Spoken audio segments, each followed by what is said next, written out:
Good morning. कैसे हैं आप सब। जैसा कि पिछले वीडियो में हम लोग देखे कि किस प्रकार गयासुद्दीन का नाम गाजी मलिक अथवा गाजी बेग तुगलक था। सितंबर 1320 ईस्वी में उसने खुसरो शाह को दिल्ली के निकट हुए युद्ध में परास्त किया। गयासुद्दीन तुगलक के नाम से दिल्ली का सुल्तान बना। यही कारण है कि उसे तुगलक वंश का संस्थापक माना जाता है। सुल्तान बनते ही उसे अनेक समस्याओं का सामना करना पड़ा।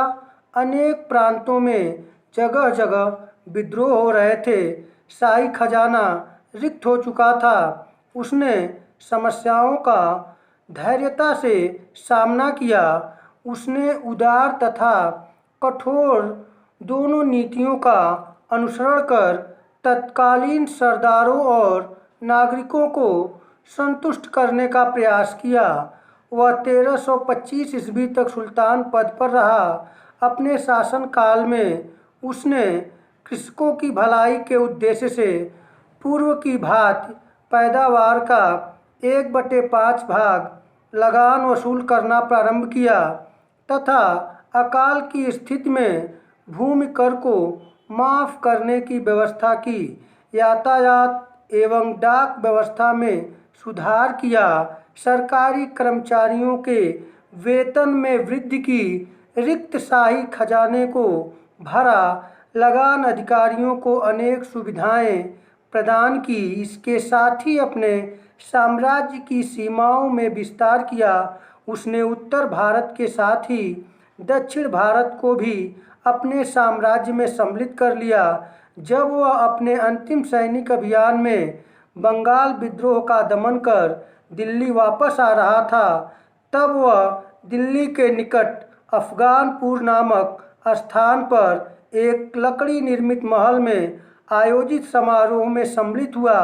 हाथियों की परेड के दौरान महल धराशायी हो गया और इसी में दबकर 1325 ईस्वी में गयासुद्दीन तुगलक की मृत्यु हो गई। अनेक इतिहासकारों का मत है कि लकड़ी के महल का निर्माण जूना खां का पूर्व नियोजित षड्यंत्र था। जैसा कि हम लोग देख रहे हैं कि 1320 से 1325 मात्र 5 वर्षों का गयासुद्दीन तुगलक का शासन था। उसने इस 5 वर्षों के शासन में कुछ महत्वपूर्ण कार्य किए जो इस प्रकार से है।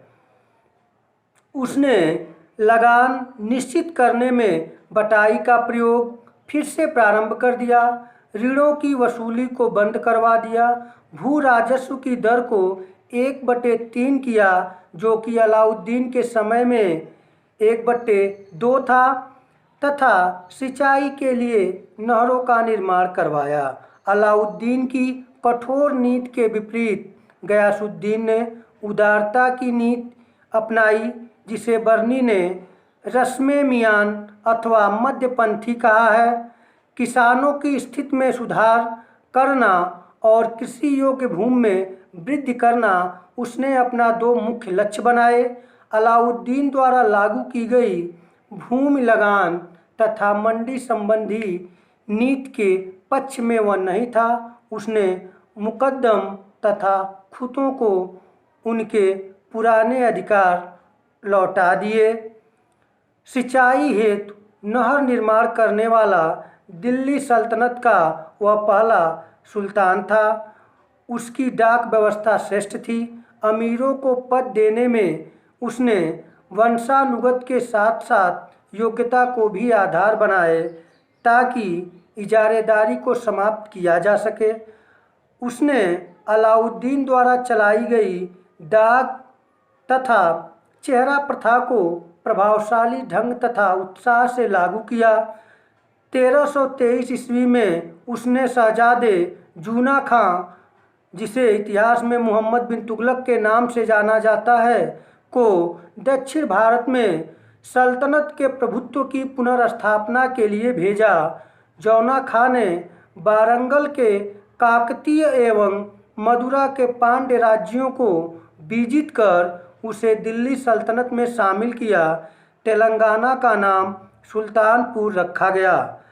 राजमुंदरी के अभिलेख में जौना खां उगलू खां को दुनिया का खान कहा गया है। सर्वप्रथम गयासुद्दीन तुगलक के समय में ही दक्षिण के राज्यों को दिल्ली सल्तनत में मिलाया गया। इसमें सर्वप्रथम वारंगल था।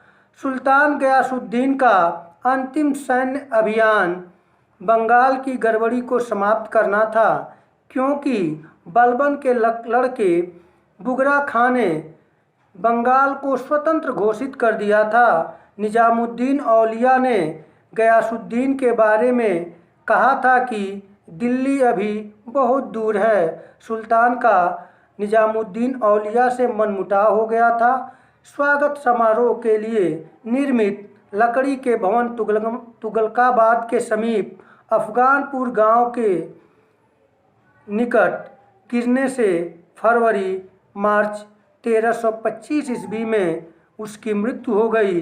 तुगलकाबाद दिल्ली के समीप उसे दफनाया गया। गयासुद्दीन ने लगभग संपूर्ण दक्षिण भारत को दिल्ली सल्तनत में मिला लिया था।